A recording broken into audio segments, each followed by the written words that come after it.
Pasok intro.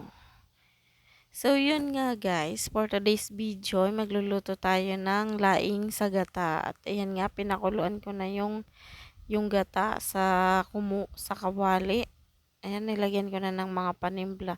Sibuyas, luya, bawang, paminta, tsaka mga special ingredients. Ayan nga, ang sahog natin dyan guys ay baboy. Ano yan? Prinitong baboy na may taba. Sarap niyan guys.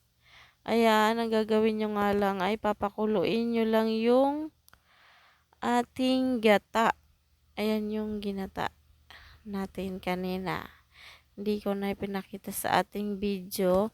Ayan nga guys, titimplahin nyo lang yan ng sa gusto nyong lasa. Ayan nga yung pinatuyo nating laing. Galing pa yan guys sa Bicol. Yan guys, masarap na laing. Paborito ng mga taga Bicol. Ayan nga, hinalo natin ng hinalo hanggang sa kumulo. Kailangan kasi guys maluto yung gata para hindi siya napapanis agad.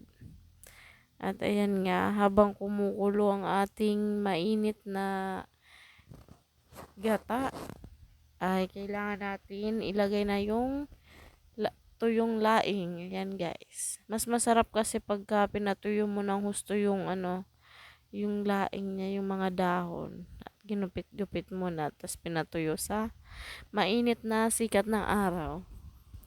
Ayan nga guys. Ilalagay lang natin. Marami yan guys kapag ka naluto. Kahit ganyan lang siya kakonti. Yun nga guys. Kailangan yung apoy niya sakto. Tapos haluing maigi. Para para maanohan na siya lahat ng ng gata. Ayan guys. Haluing maigi.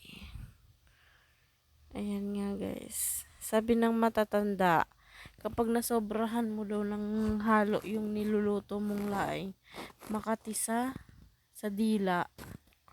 Yan nga, ang lakas ng apoy natin. Ang pangmalakasan nating super kalan.